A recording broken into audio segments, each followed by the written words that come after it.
welcome everyone. My name is Amy Bruce. I'm the Executive Director of Patient Choices Vermont, and we're so pleased to have you all with us this evening for the first session that we'll be doing monthly from here on out. In our series, we've entitled Exit Matters, Facing the End with Humor and Heart. So we hope to bring both some humor and definitely a lot of heart into our time together this evening. I'm going to go ahead and introduce my colleagues on the call this evening. Stephen Kastner is a media consultant who provides a lot of technical and media support for Patient Choices Vermont. He's been a dedicated person on our team for a number of years, and great to have his help this evening. And Jen Carlo. Jen is our program manager, and she's the one that's going to be leading us through our program tonight. So I'm going to go ahead and turn it over to Jen. Thanks, Amy, and thanks to all of you for joining us tonight. As Amy said, we're really delighted to have so many people register and join us for our premiere presentation of Exit Matters. And as Amy said, Exit Matters is meant to provide anyone who wants to attend with some basic information about Act 39 and MAiD in Vermont. And each month we'll have other speakers as well on related topics. And we're really excited about our fall lineup. So we hope to see you back here in the coming months as well. Please feel free to introduce yourself with your name and your town in the chat if you'd like. We've got a couple people joining us from Arizona and Florida who have already gotten us going, but please, if you're so inclined, drop your name and town also in the chat so we can kind of have a sense of who's here. And we'd also invite you to ask questions in the chat at any time, please. We're going to watch and answer as many as possible as we go. And there may be a point at the presentation where we can stop and ask for verbal questions as well. So we'll see how our time is going. We want to be as interactive as we can, but there are more than 100 folks registered for tonight. So we want to make sure that there's a nice smooth flow as well. So please bear with us. And please, if you could, keep yourselves muted. And if you forget an unmute, please do not be surprised when one of us kind of remutes you. So again, just to keep things as smooth as possible. So as we've said, we're going to start each presentation with just a little bit of basic information on Act 39 and medical aid in dying in Vermont, because we want this to be a place that people can come for that information and raise any questions. Patient Choices Vermont was founded back in 2002 by a couple named Dick and Ginny Walters, who were very committed to trying to bring medical aid in dying to Vermont. And they were very persistent, and due to the leadership of themselves and their family and some early volunteers, successfully advocated for over 10 years for the passage of Act 39 back in 2013. It's worth noting that Vermont was the first state to pass MAiD through legislative action. It had been legalized in Oregon back in 1994, and that was through a citizen initiative. So the Vermont legislature was the first state legislature in the country to pass medical aid in dying. And since then, Patient Choices Vermont has really worked to safeguard and improve the law and provide education and outreach around the state and now online. This is our premier online program. And it's run almost entirely by volunteers. Amy and I are the only two regular employees, and we have a number of dedicated volunteers who help with different aspects of what we do, and we'll talk about that in a few minutes. This is just a brief timeline on medical aid in dying in Vermont. It was legalized in 2013 with Act 39. And then back in 2022, after Zoom had made telemedicine much, much more prevalent than it had been before. That was legalized in Vermont for medical aid in dying. All of the steps in the process must still take place in Vermont. You can't telemed from another state, but telemedicine is now an option, which is really a wonderful thing for some folks who find travel a bit difficult. The 2022 changes also expanded some legal protection for members of the healthcare team and removed a final 48-hour waiting period. And then in 2023, and this is what we're going to talk a lot about tonight, the residency requirement was removed. Most states that allow medical aid in dying in the country still do have a residency requirement limiting it to just the residents of that state. Vermont's was removed in 2023 in response to a lawsuit that, again, you'll hear a whole lot more about. It's worth noting, though, that all steps of the process still must take place in Vermont and with Vermont licensed physicians, even if you're coming from outside Vermont to access MAiD. Medical aid in dying, very, very simply, and this is a fairly standard definition, which is why we printed here in its entirety, allows qualified adults who are terminally ill and have a prognosis of 6 months or less, and who are capable of making their own medical decisions, the option to go through a state-mandated process to receive a prescription medication that must be self-administered to bring about a peaceful death at the time and the place as much as possible of the patient's choosing. And medical aid in dying in Vermont can only be accessed by qualified adults, and there's a very specific process that you need to follow. And I may mention this more than once. There are no shortcuts and no exceptions under Act 39. This is the process that everyone has to follow. And these are the qualifications that everyone must meet in order to access medical aid in dying. Everyone's medical journey is different, and we have a lot of situations that are presented to us where, you know, someone may be questioning one aspect or another of this, and we always tell people this is the process and the qualifications under Act 39. There are no exceptions. You have to be an adult, of course. You must be 18 years or older. And you must have a terminal diagnosis and a prognosis of 6 months or less. And that's really true anywhere in the U.S. Most of this is quite common in the other U.S. jurisdictions where MAiD is legal. You must have the mental capacity to make this decision and all healthcare decisions. And it's important to note that that mental capacity must hold true throughout the process. You must have that mental capacity when you start the process, and then when you finally end the process and choose to ingest the medication. That's very important. You have to be making an informed and voluntary request. MAiD is entirely voluntary for everyone who participates. And you must be able to self-administer the medication. A healthcare provider will not do it for you. Family members will not. You must be able to self-administer the medication. And again, all qualifications must be met in all cases. There's a very specific process to access MAiD, and it involves working with 2 different physicians.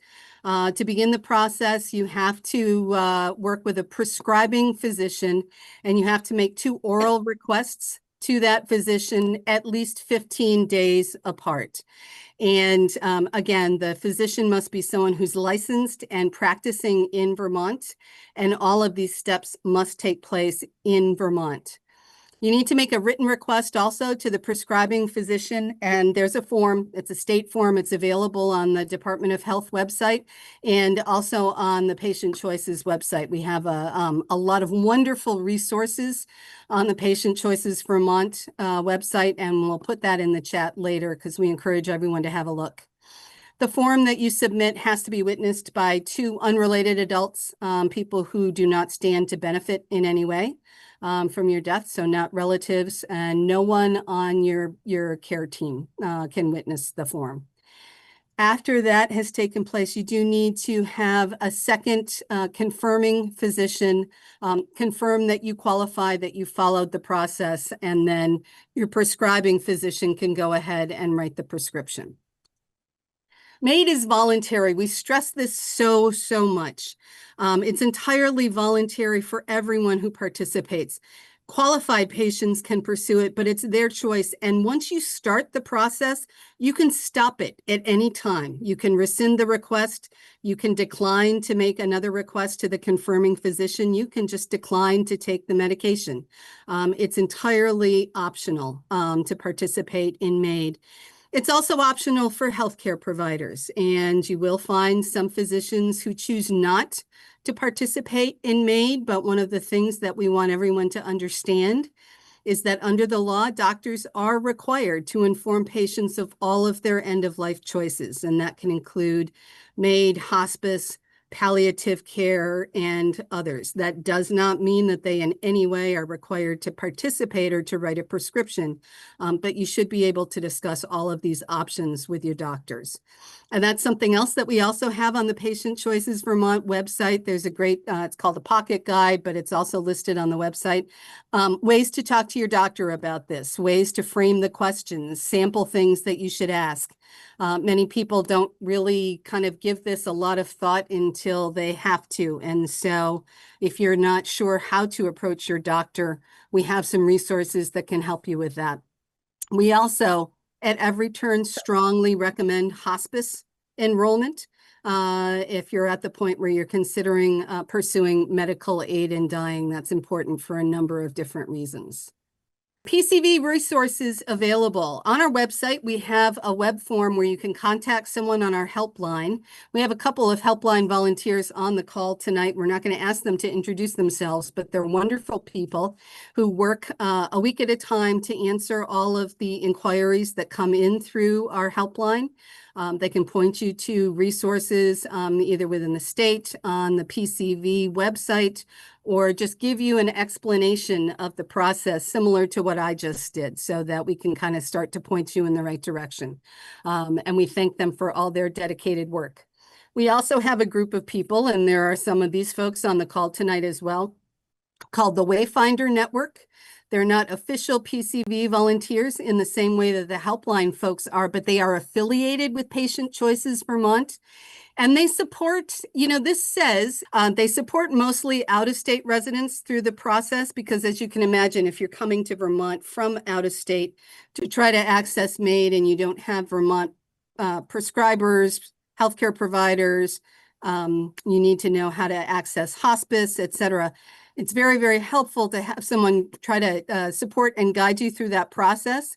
They also, we've heard a lot of cases in the last couple of weeks, they also are available to help Vermonters who may need some help trying to figure out and navigate the process as well. So that's important to note, not just for out-of-state residents, although I think that is still the bulk of their inquiries.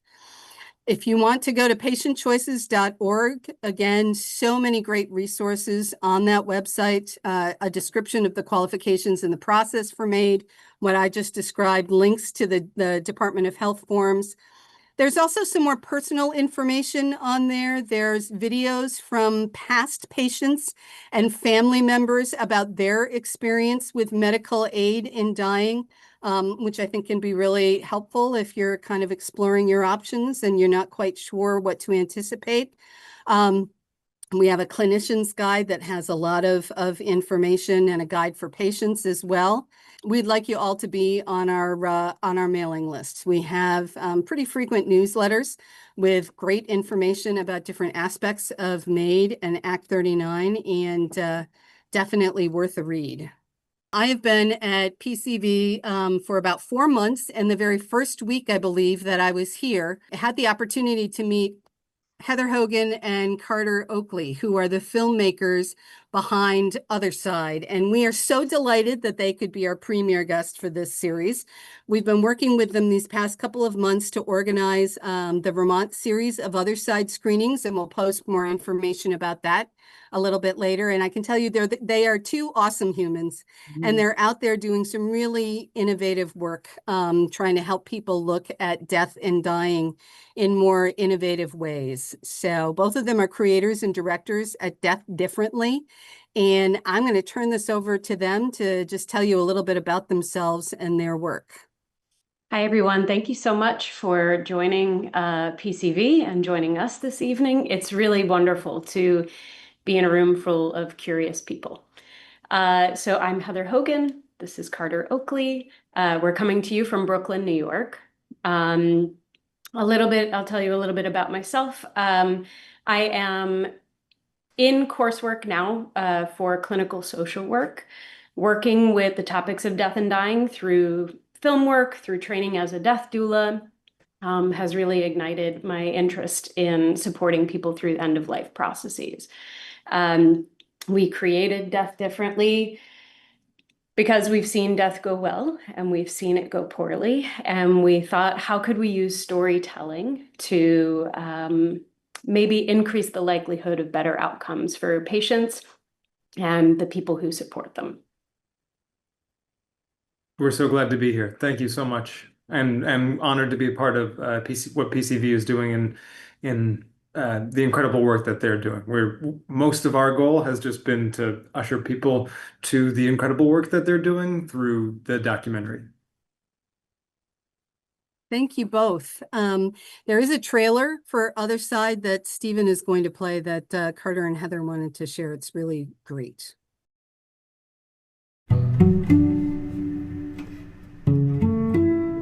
I'm very afraid that we've gone a little too far in getting her here. But she's indicated to me that swallowing now has become an issue. And it can't be an issue in order to do the medical aid in dying. She's got to be able to swallow the meds. I probably don't look like the hospice patient you have in mind, but here I am. I'll do better next time. A terminally ill Connecticut woman wants the right to die with the doctor's help. So now she's suing the state, but not the state of Connecticut. She's actually taking Vermont to court.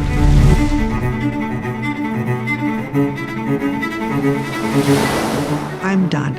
I don't want to live this way because it's not really living, it's suffering every single day. I secretly have a date that I haven't told anybody, which is February 2nd. Groundhog Day. We can all agree Mom's not going to make it to February 2nd. Neither Paul or I think that she's going to make it that long. Lynda should not be forced to leave her home, drive for hours while she's terminally ill. Guys, they're here. What she was made to do because they wouldn't have this in Connecticut was stupid. She's formidable, but it's not doing her any favors. To be honest, she's a little intimidating. She's a little scary, I know. She tried to push it because she just loved life too much. All right, Linda Catherine, I'll see you on the other side. We don't have much time to talk. No. Okay, you're okay. You got to do this. That's what they want. This is it. If I don't get up there, everything I've worked for the last couple of years is going to be gone out the window.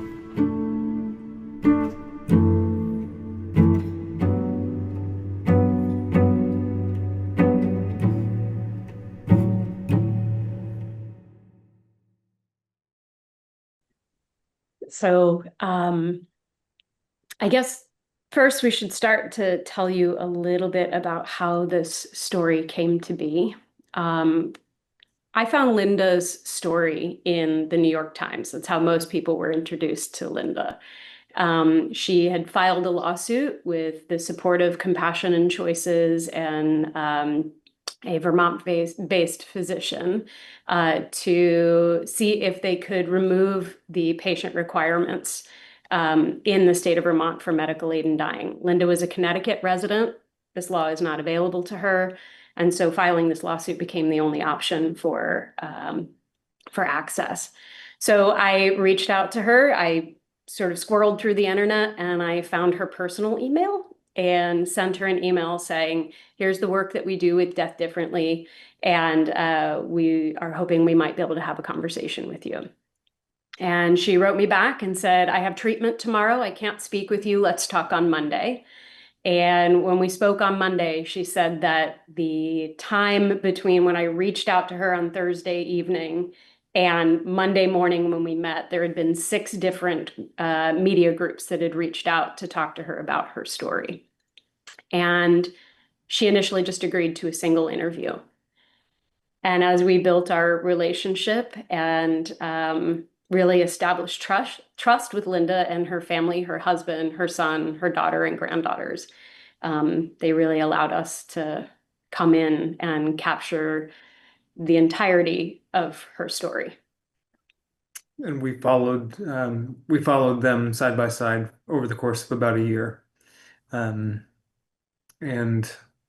got every step of the way, got their full permission and blessing to be there with them at every single step. And we were there from the end of the lawsuit all the way through when she made it to Vermont and was able to partake in medical aid and dying. Can you tell us a little bit about, the process that you go through as storytellers, as filmmakers, when you set out to tell the story of an individual or a family, especially at this kind of a vulnerable point in their lives? What is that like? It was, there's a lot, there's a lot. I think for us, we came to this with a lot of personal experience being with loved ones, as Heather said, when it went well and not going well. For example, like my mom, she died in New York City in 2019 from metastatic breast cancer.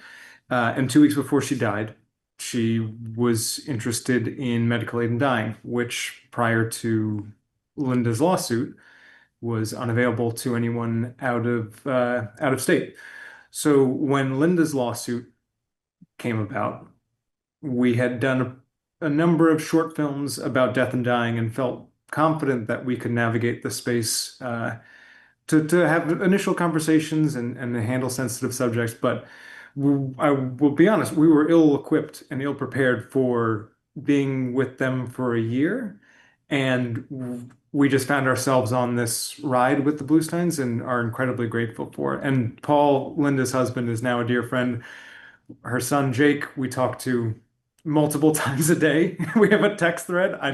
I don't think we need to be talking that much, but we absolutely he's become a very good friend of ours. So the experience was jarring in a lot of ways, because I think we ended up going on the ride with them in a more intimate capacity than we had initially thought that we would.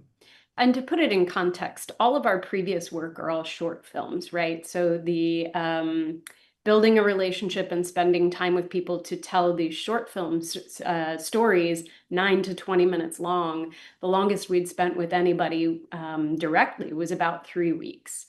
And to spend nearly a year with this family was pretty life-changing for us. When I approached Lynda and she said, "You can have one interview," she had said to me, "I checked with my family and they said they feel like they've given enough of me away." She had spent the previous year involved in a lawsuit. She had spent the previous 2 years involved in, cancer treatments, which had energetically taken her out. She wasn't feeling well going through the chemotherapy. So sort of the firecracker lady that you meet in this film she had traversed 3 separate cancer diagnoses over a 5-year period. And we met her in a time when she decided that she no longer wanted to pursue curative care. She had met third-line treatment and it didn't look like it was going to be successful. So that was a really interesting process. She said, "1 interview and that's it." And we thought, well, we'll just do a short episode on learning about medical aid and dying. And as we all came to trust each other and we became a really integrated team, it was a slow process of building that trust. But once it was there, it really has been unbreakable. We had no idea that we would have the unbelievable privilege of accompanying that family to Vermont. And it really was only about a week and a half or so before they made the decision to go that Lynda was game. Lynda said, "Of course I want you there," but she really needed her husband and care team to get on board. And it took Paul a very long time to trust us to be there. And in the end, shared with us that it was really important, as he said, to have all of his kids there. So that was when we knew that the work to practice harm reduction, centering their safety and their well-being all throughout the process, had really paid off it felt like we'd taken care of them in that. Great, thank you. It's important to note, I think, that when we sent the first information out about this program and about the other side screenings in Vermont, Jake actually wrote to us and said it's great that Mom is still helping people. And that was really wonderful to hear from him. So. And you know, his work, this experience has clearly transformed his life, because he, you know, Jake was in the foxhole with her the entire time. You know, he would take early morning shifts so that Paul could sleep, and then they would trade off. And outside of the seismic shift of losing a parent, he's now also kept her legacy going with wind phones, which you'll see in the film if you can make it out to some of the screenings here in Vermont or find the film soon. But he's also become an incredible advocate for patients' rights and medical aid in dying in Colorado and Arizona. He has now become a volunteer for people who struggle to find signatures for their forms that make them eligible to participate in the law. And so he has a ritual now where he buys flowers and drives to the patient's house, sits with them, talks to them about their experience, shares Lynda, and wishes them well before he goes. So it's really been a life-changing event. That's absolutely beautiful.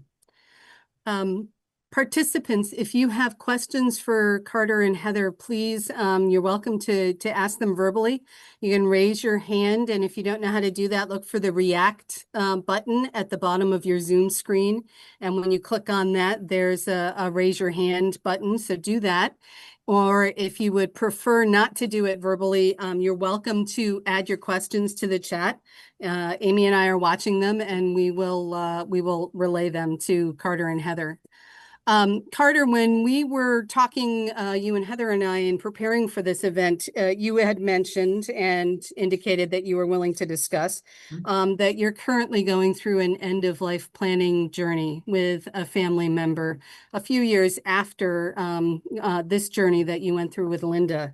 Do you want to share what that's like, you know, kind of approaching it as a family member instead of a trusted friend and documentarian, and also maybe a little bit how the landscape has changed in the ensuing years?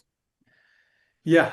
So for context, my aunt, my mom's sister, was diagnosed a couple years ago with esophageal cancer, stage 3, and has been going through bouts of chemo and radiation, and is looking at the end of her life, going, I want to have quality of life. I want to be able to drive. I do not want a feeding tube.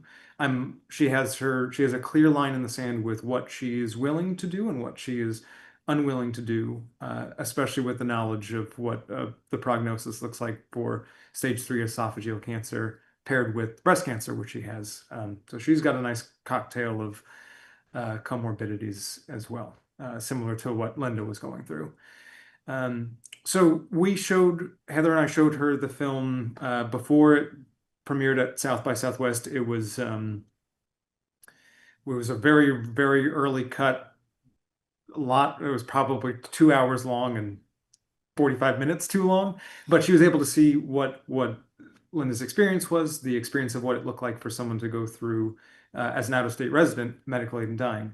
So she saw the people. She saw Dr. Barnard, who is incredible, a palliative care doctor who has worked tirelessly in the state. She saw Bill Kilgore, who lives in the Northeast Kingdom, who is the caretaker that Lynda went and stayed with for her last few days, and walked away from that going, if it comes to the end of my life and I'm suffering, I want to learn a little bit more about what this looks like. So over the past few months, as Laura's disease has progressed, we've talked to PCV, we've talked to the Wayfinders to lay the foundations for what it looks like for Laura, who lives in Massachusetts, to potentially go and follow in Lynda's footsteps and take a similar path. And Lynda, when we were filming this, she was one of the she opened the gates for out-of-state residents, thankfully with her lawsuit. But she was one of the first people to actively make it there as an out-of-state resident. She wasn't necessarily the first, but we've had a lot of experience with Bill Kilgore, the ongoing conversations over the years since Lynda, who's the caretaker up in the Northeast Kingdom. And his profession is he brings people in, particularly Vermonters, to care for them towards the end of their life. Medical aid in dying has been something that he has done since 2013 when the law passed. But he has seen a big shift in terms of what it looks like for out-of-state residents to access this, in terms of the anxiety and the work that it takes to make it happen. So it's been interesting to see the difference of Lynda, where this was very new, to Laura, who's now going through this. It's been fascinating to see the differences between from the caretaking teams and the hospital teams who are helping, the difference and how overwhelming it has been for them to handle the influx of interest from out-of-state residents, being the only state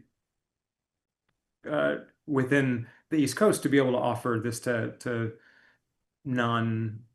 states where it's illegal. So organizations like PCV are doing I cannot speak highly enough about what it is that Amy and Jen are doing, and the organization on the whole, to lay the foundation for awareness, for information, for helping with resources. It's been on the patient side, even having seen it in a very intimate iteration, it's been vital to have resources and to have people who can talk through this and work through it.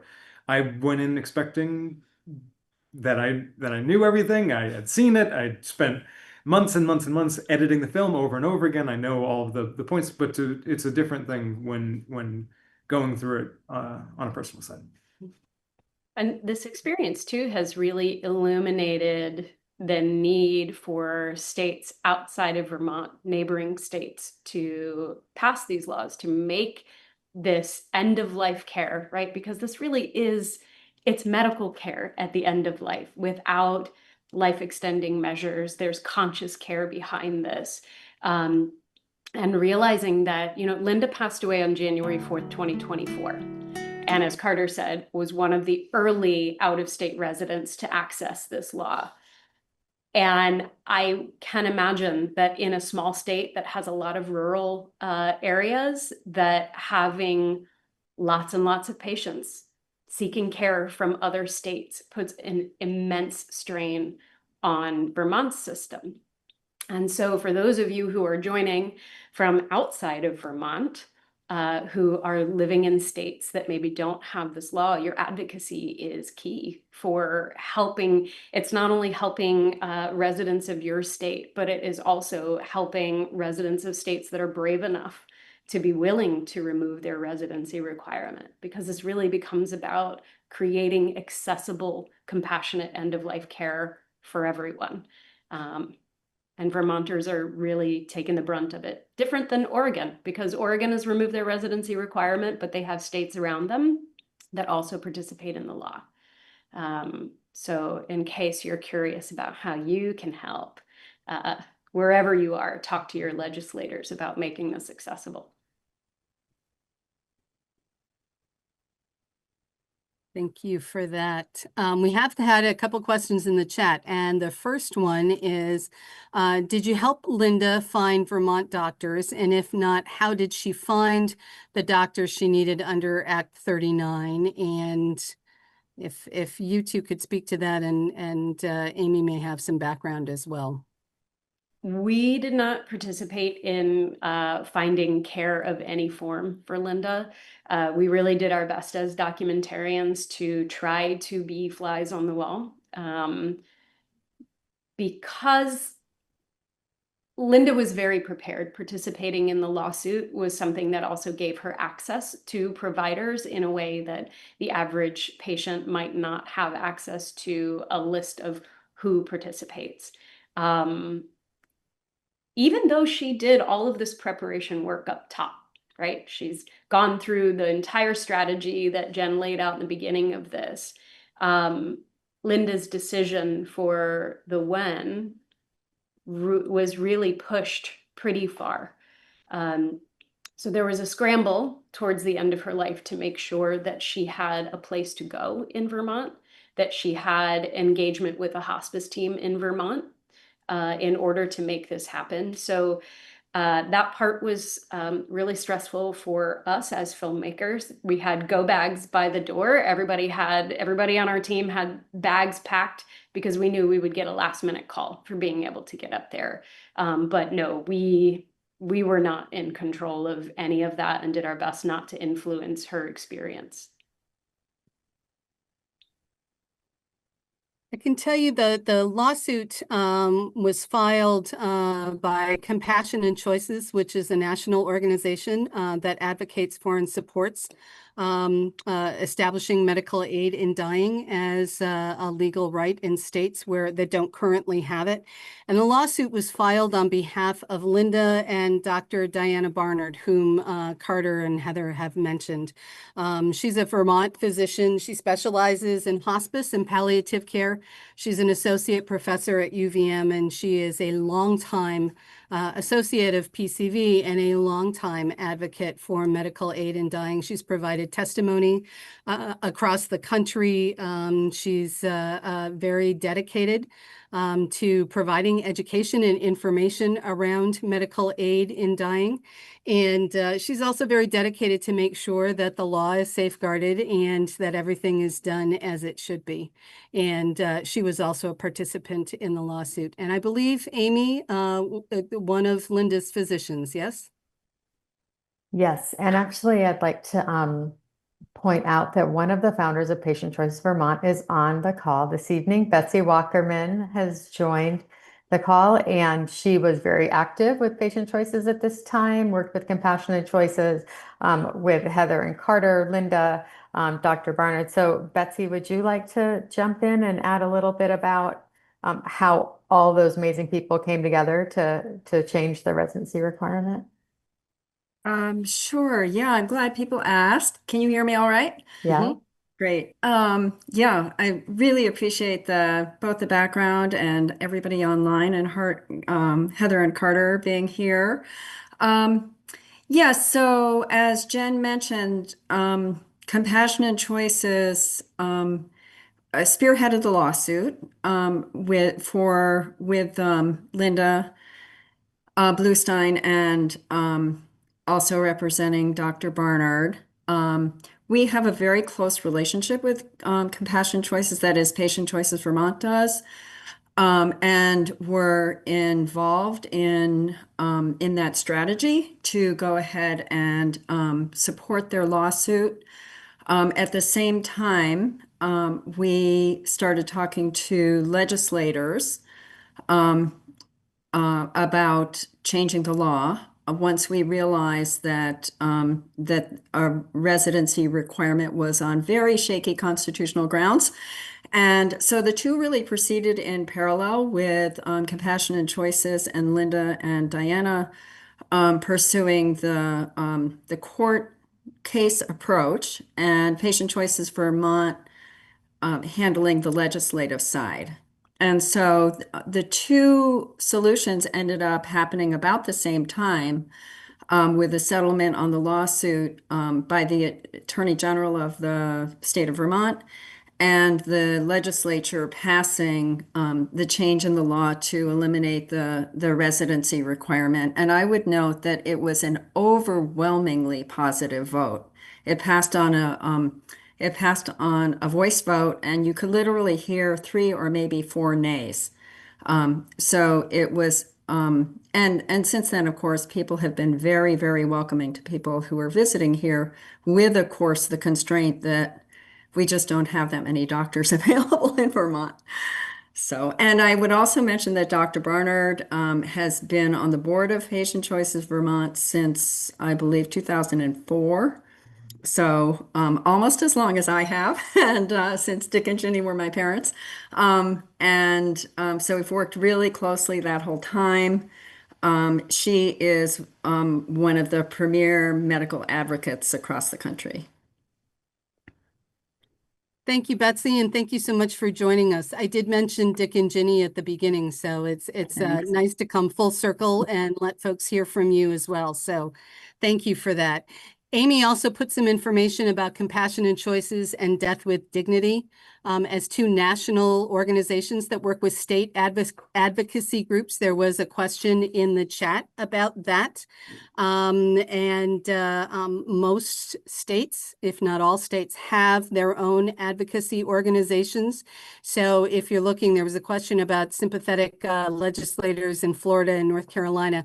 We can't really answer that, but there should be an organization that you can access through the Compassion and Choices website in your state that would be able to provide more information and also give you an opportunity to get involved if you so choose to do so. We do have another question in the chat. Is your documentary mainly interviews with Lynda and her network?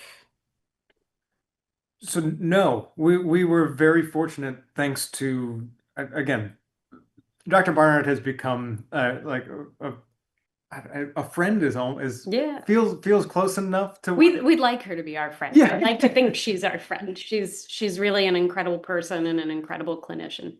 So a lot of the documentary, we went with Lynda to every doctor's appointment.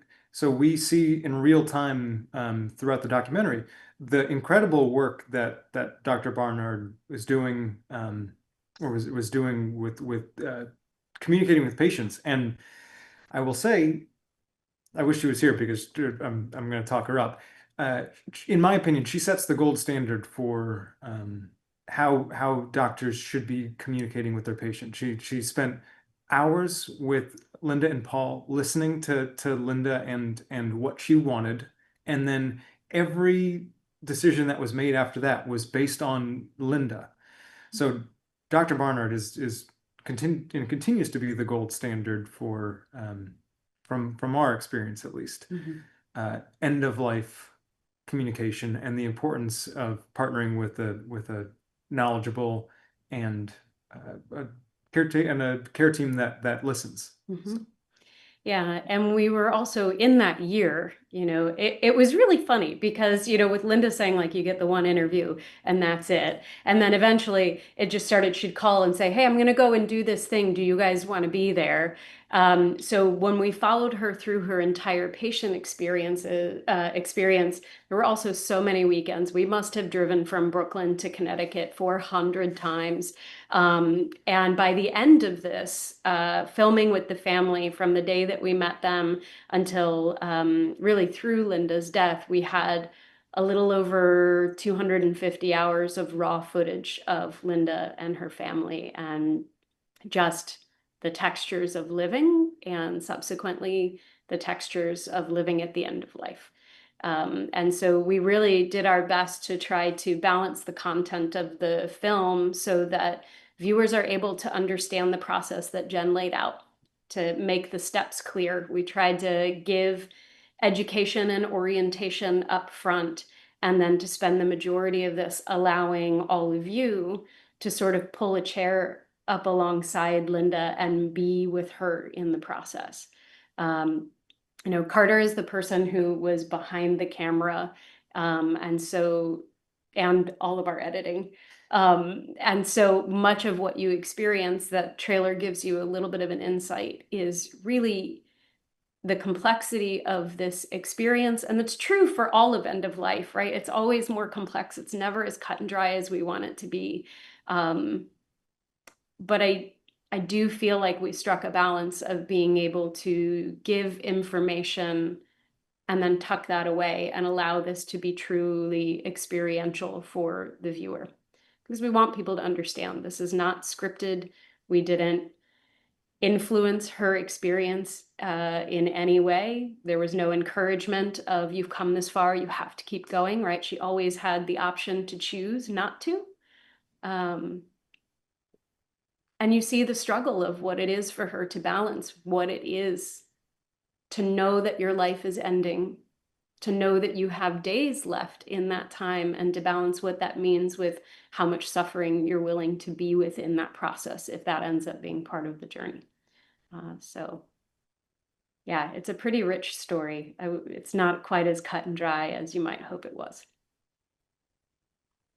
I just want to jump in and say, having had the wonderful opportunity to see the film when it showed in Middlebury a few months ago, I can attest that you do not feel like you're watching a documentary. I happen to love documentaries, but some people find them a little dry. I have to say, Carter and Heather, your filming, I found that you found such an amazing balance between bringing us into the living room, into the car, into all the spaces where Lynda and her family were. And it really felt like we were just very respectful observers, almost participants. There's so much feeling that comes up without it seeming voyeuristic or intrusive. It really, your skill and talent in being able to do that in such a respectful and intimate way is notable. And we'll talk before we get off about the 3 screenings next week, and I really encourage everyone to do what you can to attend. I get like emotional just thinking about. I'm going to see it again. It's really pretty transformational to watch. So thank you. Thank you. And I can't give Carter enough credit for that, because it's hard. You can tell the story, right? You can tell it right on its face. Here's what it is, here's what happened, and now it's done. But I think that you did a really eloquent job of kind of creating an emotional sensation of what it was for us to be along, because it really is the sensation of it is what it was for us as filmmakers. And like, we came to love this family so much, so traveling up to Vermont, that was a weird car ride, because we just were like, whew, this isn't a subject, this is our friend who's moving through this. And we were there with her in the morning and there through the process. So for those of you who are interested in seeing the film, the entire experience is there. And that part of the storytelling was a collaborative effort with Lynda as well. I asked her, towards the end, it was difficult to have phone calls with her. And so I'd sent her an email and I asked her, with Paul attached, is there anything, if you were an audience member or you were the director of this film, is there anything you want to be sure we include? And she said, I want you to include me taking the medicine. I want you to include my dying process. I want you to include my face after I die. And I want you to include my body being taken out of the house. And we knew as storytellers, it's important to show the process. You can't just tell people what it is for them to understand. And Lynda knew that too. So I think sometimes the fact that those images are in there is challenging for people, understandably, to witness. And it's important to everyone, for me, to everyone, to know that it was fully consensual. And really, it was one of her last requests. Be sure to show this. So incredible. Was Lynda in hospice all the way until the end? That's a question in the chat. So once she qualified and had gone through the process in Vermont, and she was also already at that point not receiving curative care, so terminally diagnosed with a prognosis of 6 months or less, Lynda enrolled in hospice in Connecticut so that she could avail herself of all of the amazing palliative services that hospice offers, the wraparound care for hospice. It's sort of like my love of PCV. Like, you cannot say enough about how important and just the gift that it is to be involved with that. So Lynda enrolled there, which was part of the process of coming to Vermont, because she needed to enroll with Vermont Hospice once she arrived, and already having a relationship with the hospice team in her home state. allowed the transfer to be a little more seamless, not completely seamless. It's still complicated, but she had a care team who had been with her for a number of months and could, you know, sort of elucidate the team in Vermont. Thank you. And as I said during my presentation, also PCV cannot recommend strongly enough that anyone pursuing MAiD in Vermont enroll in hospice. You know, we would agree with everything that you just said about all of the many benefits to patients of hospice. I'm sorry, Carter, did I cut you off? No. I just wanted to flag that there's someone with their hand up. I see her. I see her. Hi, Phyllis. Before we put the ticketing links and the dates of the screenings back in the chat. They've been in the chat a couple of times, and also somebody had asked about the Wayfinder network, so I put the link there as well. So Phyllis, go. Thank you. You've unmuted. Yes, hi. Thank you. I'm so excited to see the film in Burlington on September 26th. I'm bringing 3 friends. Thank you. I'm super excited. And my question was about the editing. And I did have a question about how involved Lynda was in the editing. And you mentioned some of that. Did she have any other part? Did she watch any of this and help decide? She didn't watch any of, along the way.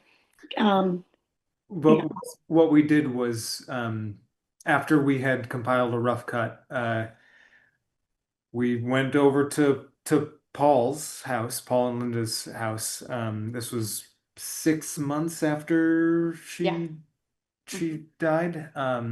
Sat down with him and said, "This is yours to give us permission to move forward with, or yours to say that this is not what you want to do." So we sat with him, and he and Lynda had many conversations about what she wanted and what she didn't want. So we gave him permission to watch it. That was the toughest watch by a mile. That was a very emotional thing. It was he was glad to have seen it.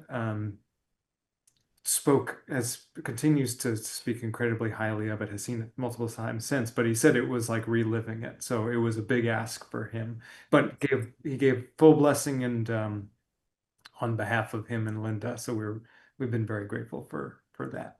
And to be clear, Lynda was so busy living life in the time. We were really just like in her wake, following her wherever. I mean, this woman did not stop until her disease process forced her to.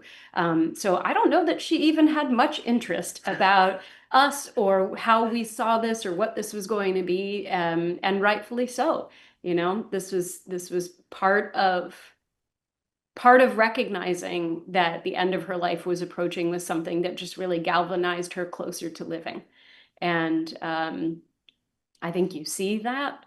But yeah, she was not interested in us or what we were doing at all. So do you mind if I continue just along this question line? Do you have any cutting room floor extra scenes that you might be making available at any point? Was it hard to really decide what to cut out and what to leave in? I'm just wondering what that process was like for you. We have many, and I know Betsy years ago, like when we first filmed, I will say Betsy was where there's a scene with Betsy, Paul, and Lynda all playing wagon wheel together that our executive producer nixed because we didn't have licensing. So there's great stuff like that. We are going to provide a number of after this is released, we're going to provide a number of excerpts for PCV to be able to use as educational tools. And I see a number of questions in the chat, like where we don't live in Vermont, where can we see this? We're in the midst of a national screening tour now. That's likely going to be done at the end of the year. So likely sometime in January, this will be available to stream online likely at deathdifferently.org. So if you're interested, we'll put the website in the chat, and then you can sign up for our newsletter, which we say is monthly, but it's more like once every 2 or 3 months. And then that will be released in early 2026. Yeah, you can trust we're not going to spam your inbox. On top of trying to organize the national screening tour and regular jobs, we try to write that monthly newsletter. But we do update every screening date there. And at the end of the year, we'll make a major announcement when it's available to stream. Thank you. And Carter just put that in the chat. So if you want to head to their website as well. I think, Carter, Heather, it's just about 8 o'clock now. So is there anything else that you want to add before we kind of start wrapping up a little bit? I will say that there are a few very specific questions in the chat, including one about Medicare. Amy, if you could just take a look and maybe we can give some private answers to those questions. But Carter, Heather, is there anything else that you want to add? I do just want to share, if you do go to deafdifferently.org, you'll see you'll see the trailer for the film up top. You can scroll down to sign up for the newsletter. And below that, there are a bunch of clickable images. Each of those are short films that existed before this. And those are streaming on there for free.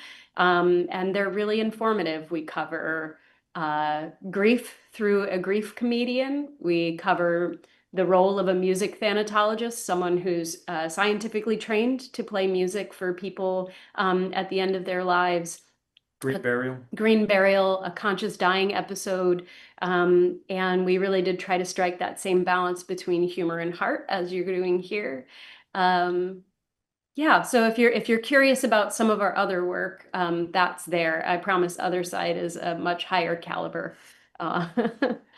And I just want to thank PCV, not only for starting this series, but for all the incredible work that this very, very small team is doing, carrying up a lot of hope for a lot of people, including my aunt. So genuinely, thank you for the work that you do and continue to do. It's meaningful to more people than it should be. Thank you. Thank you very much. And thank you so much for being here. We are delighted to have had you tonight. And thank you all for being our first and very robust audience. Thank you so much for joining us. We have put information in the chat about our October program, which is what is a death doula with two of our wayfinders, Lindsay Warren and Casey March. And then in November, we're going to talk about green burial with the Vermont Forest Cemetery. In the meantime, I should note that Patient Choices Vermont is a privately funded organization led by a very small staff, you're looking at them, and composed mostly of volunteers. So if you enjoyed the presentation and would like to support more of our efforts, please feel free to support us through the link in the chat, and we absolutely appreciate that. You can also, if you have follow-up questions or something that you just didn't feel comfortable asking tonight, you can reach out to Amy or me at any time, and there's also an inquiry form on our website that you can use, and we'll linger just a few minutes in case anybody has a quick question. But thank you all so much for being here tonight. We're so grateful.